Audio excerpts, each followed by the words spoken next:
So we're going to talk specifically today about dopamine and serotonin, and I have a ton of things to go over. I'm super excited about this because it is so important to our overall well-being. And I didn't realize really until just recently that there's a difference, right? Like we kind of sometimes will hear like that we need more serotonin, or parents that know the kind of medications their kids are taking know that a lot of times they're getting inhibitors or enhancers, right, for serotonin levels, dopamine. But I started researching this because what I saw in kids was that sometimes they would kind of have like a dip in their behavior, and then this huge impulsivity, right? Like they would run and grab some sugar or take something they weren't supposed to do, or it's like if it feels like from the parent point of view, like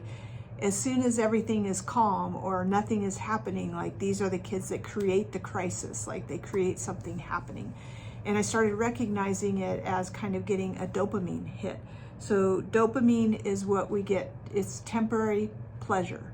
It's that immediate, it's kind of like it rewards the brain. So it's the part of the brain that gets lit up with trauma, and also the same part of the brain that addiction is part of. So that kind of addictive behavior it lights up the part of the brain that's been affected by trauma, been affected by just lower functioning in that area, right?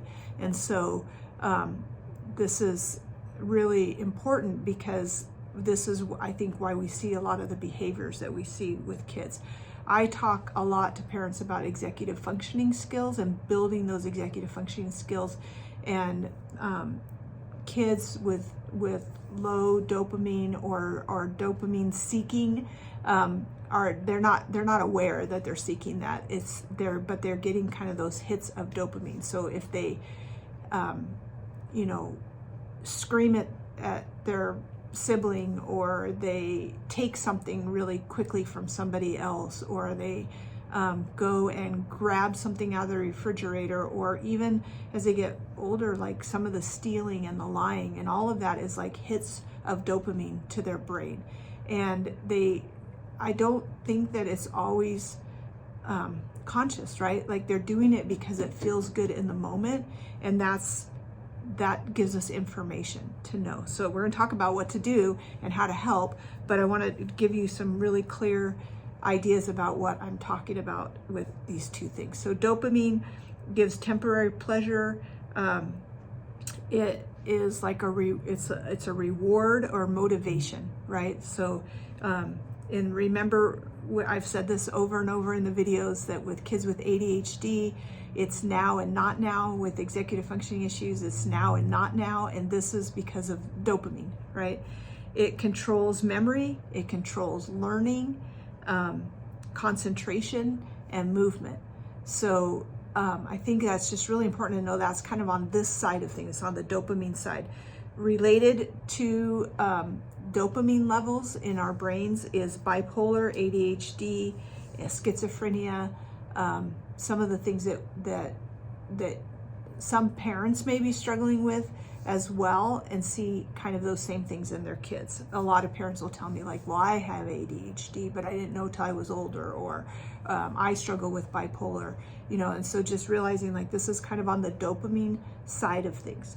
These two, I think it's important to recognize that it's not clear cut. It's not like everything is over here in dopamine and everything over here is in serotonin. These are neurotransmitters that affect mood and bodily function, and they sometimes work together and they sometimes work against each other, but they're meant to work together. Our body needs both. It's not like we can just focus on one or the other, but I think it explains a lot in what we might be seeing in our kids.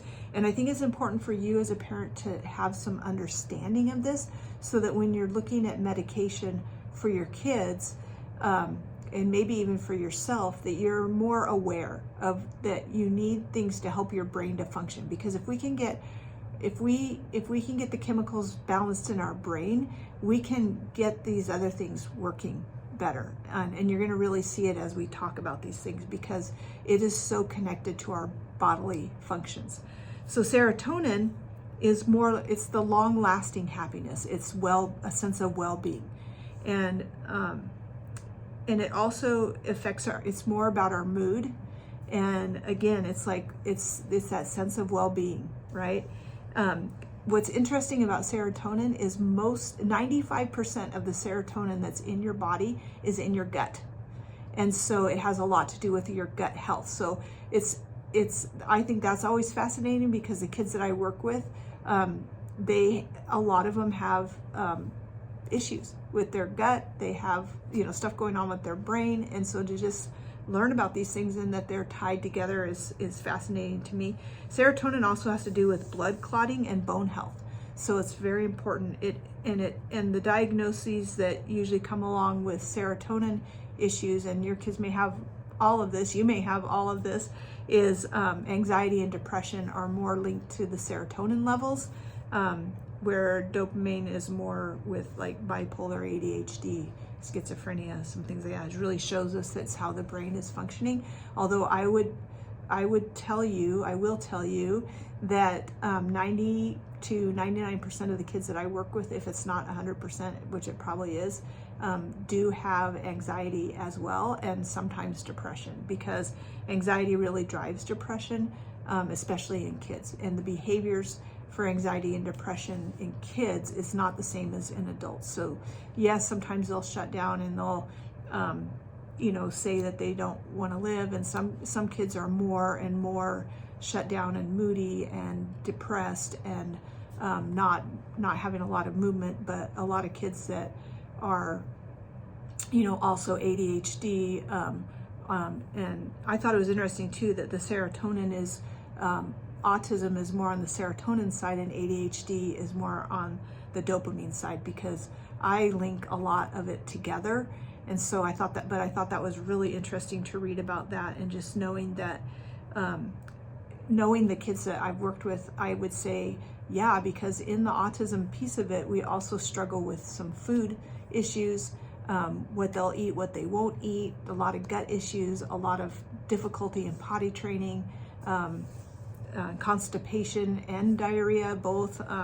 So just interesting to see those together. On the dopamine side, can really help that. So it is still in the stomach, but it resides mostly in the pancreas rather than in the gut. And so it's very connected, right? Like they're both connected where it's produced. And that's why I think I have a video I did on food and sugar. I would go back and look at that, but really do your research about what you're feeding your kids. And I get it, because I've been in so many homes and seen so much of the struggle. It's like you're just so glad they'll eat something, right? Because their eating is so poor. But watch how much they are going after the sugar things and the things that turn into sugar. A lot of things with tan color, right? Starch foods, breaded things, crackers, sugar, things like that. And teens, especially the teens I've worked with that are really angry and aggressive, the sugar is a big thing. And I think it's because it gives you an immediate dopamine hit. Substance use, impulsive behavior are all linked more with the dopamine side of things. It can cause hunger. It's like that feeling of I want something, right? Like I want something, and it may even come with some aggression of like I want something and I don't know what. What you really want is a dopamine hit, and that is like it's an addictive feeling. It's why video games are a big piece of that. It's like a constant dopamine hit for our kids, and getting it away from them creates the same kind of violence we see when we try to take a substance away from somebody that's addicted. Very, very aggressive producing. So just keep in mind like what we're doing to increase those dopamine hits. We don't want that, because that's very short term. We want to increase overall well-being much, much more. So we see a lot of the things that give us dopamine hits are food, behaviors, and addiction. And so look for those things. On the serotonin, Again, like serotonin can help us to regulate. It helps with anxiety. It is linked more with OCD and autism, depression and anxiety, which are all kind of part of that. Serotonin levels play a big part in our digestive system because 90% of serotonin resides there. But also both of them have different ways that they affect sleep. So dopamine, if you have a lot of it, like you don't want to sleep, right? And so you have to kind of know how to regulate and get calm so that you can sleep. Sometimes with serotonin, there's the sleep pattern may be better, but it may be difficult to fall asleep because of the anxious thoughts, the OCD, and it's interesting because melatonin, which a lot of families use, it actually is a substitute for serotonin. And so it can help kids to fall asleep, but can cause disruptive sleep cycles because it doesn't necessarily help them stay asleep. And so it's interesting to look at both of those and to see what works for your kids and what doesn't work. Diet is serotonin plays a big role in diet, and I think this is where they're linked also because serotonin, it's like certain things don't sound good or don't feel good, but then also the foods that give you a dopamine hit make you feel better instantly rather than feeling depressed or whatever. Dopamine controls the level of insulin, and it can help a person to sleep better. So low levels of dopamine can show a lack of like motivation, difficulty concentrating, a feeling of hopelessness, but also helplessness. Like and serotonin, it's needed to sleep to produce melatonin, which is interesting, but it can also suppress sleep and anxiety. This anxiety, stress, and depression, it's interesting to me that the serotonin can be tested in the blood. They can test for it to see what the levels are, and there's a range of normal levels. And if your kid has gone through a lot of trauma or anxiety producing things, you may not even think that they're struggling with trauma. It's like, they just kind of seem like they breeze through things, but and so you may not notice their stress levels, but you can have blood work done that can show you that, which I think is fascinating. So the things that we can do to help, I want to talk about that, is we want to increase the endorphins and oxytocin, I think I'm saying that right. I'm not this kind of doctor, but we want to increase those. And those are the natural hormones that keep us balanced in our dopamine and our serotonin. And so there's things that you can definitely do to help. So endorphins, like that's kind of like that's a more natural way to get a dopamine hit rather than food or substance, medication. And so the things that raise our endorphins, like that's why runners run, right? Because they get this kind of dopamine hit. But it's also why people do risky behaviors. It's why they do, crazy things, right? Like not just risky behaviors, but the adrenaline seeking things. It's because they get these huge hits, right? And so our kids, it comes out in kind of risky behaviors, like they just seem like they're just like not aware of what's going around them. But it's also because to live that way feels better. That's the hardest part about bipolar, right? Is there's really good medication that can keep us balanced. But I've talked to a lot of people with bipolar and fighting through that, not wanting to be balanced because the highs are so exhilarating and feel so good, and even getting really low and then climbing back out of those highs produces kind of more of those of endorphins. And so learn to live kind of stable can be really hard for people that have had those highs and lows, and it's hard for our kids too. So that's why I always say, like, your kids may create chaos and then isolate, or stand back and kind of watch the chaos. It's like how to live just loved and relaxed, and, you know, allow their body to handle that. So that's why having a schedule and structure and the things that I have parents do can be really, really important.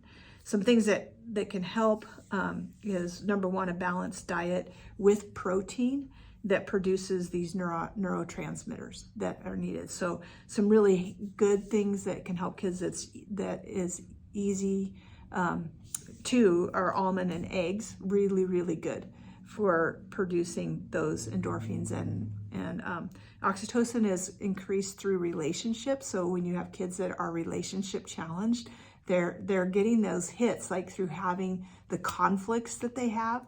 But we want them to learn to get the oxytocin through good connection, right? So we play games together, we do things together, we even do chores together. We have Calm Plus 5, which is regulating together. Those are all things that increase oxytocin levels that are super helpful. Giving hugs, cuddling, all of that. So even if your kids are pushing you away, but telling them like, well, we're gonna sit here and we're gonna sit close together for 5 minutes until we get our bodies calm, you know, or longer until we get calm, whatever. The other thing that's really good is spinach. So you might have to hide this in some things. I personally think spinach and eggs together is great, but for your kids, you may have to slip some into their smoothies that you make for them or whatever. But dark green stuff is really hard to get kids to eat, especially kids with autism, things like that.